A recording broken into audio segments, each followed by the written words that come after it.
This is Hidden Killers Week in Review. A look back at the most prolific stories of the week.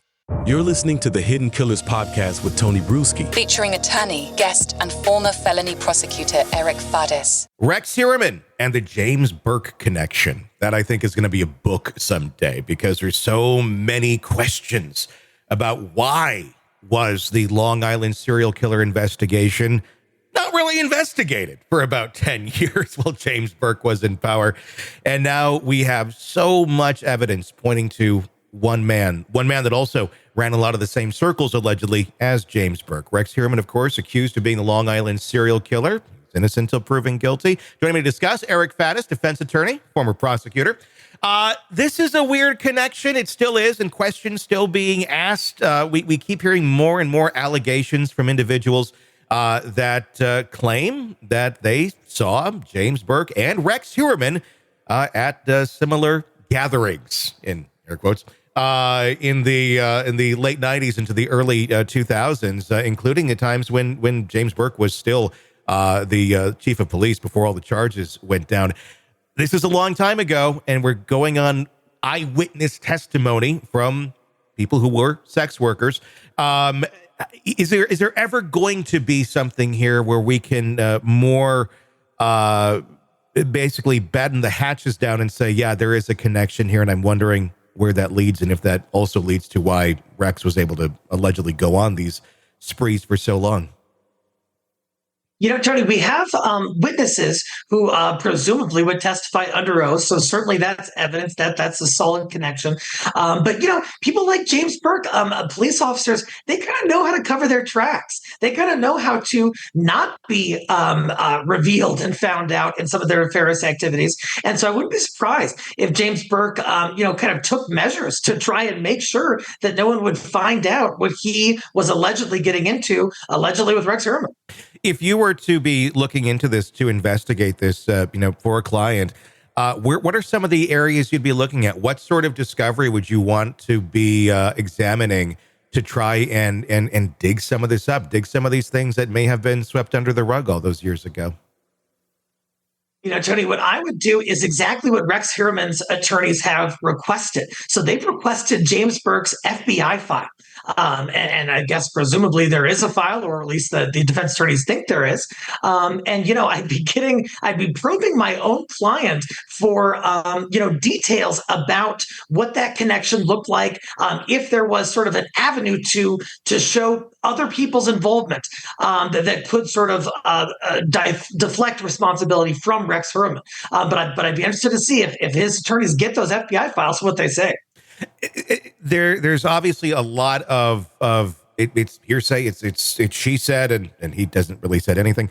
But to get in there and try to take a look at any connection here, that we're talking a time before, a lot of digital footprints on a lot of this, where today that's lovely. We can Google things, or look at Google histories. We can look at text messages between the two. We're talking a time period where that really wasn't that common. That really didn't exist. And certainly the records probably do not exist anymore as well.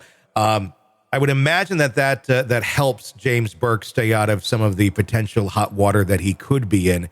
Are all those things just kind of lost to time? I mean, other than people saying, I saw this person here, we certainly know what he was into. It wouldn't be shocking if those allegations are in fact true. You know, a lot of that evidence is probably gone. Like I said, it's been years, if not decades. A lot of that evidence has eroded, but there's still forensic investigation that can be ongoing. You know, they seized a lot of items and materials from Rex Heuerman's house during searches, and so they need to ensure that they're testing those not only for Rex Heuerman's DNA and the alleged victim's DNA, but also James Burke's DNA.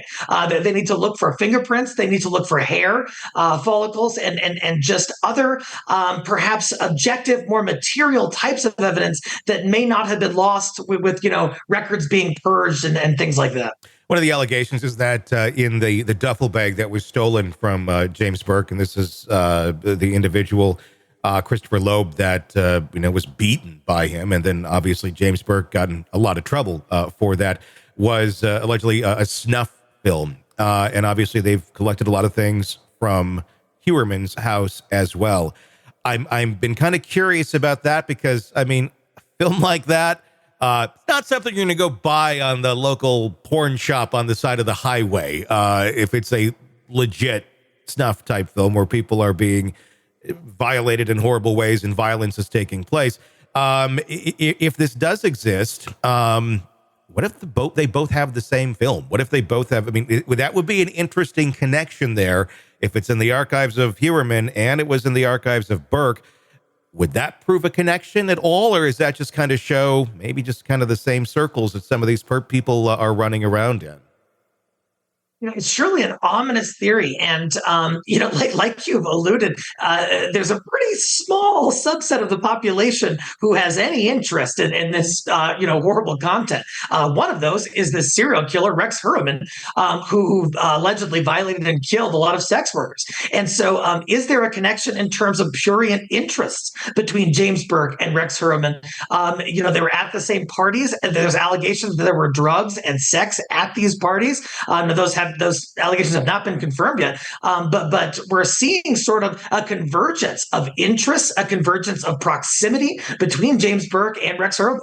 Getting closer and closer. At first, it was just kind of a question, and now it's like, I don't know, more people coming forward. Do you see that as being a difficult thing to find? Obviously, we have at least one who's made these allegations.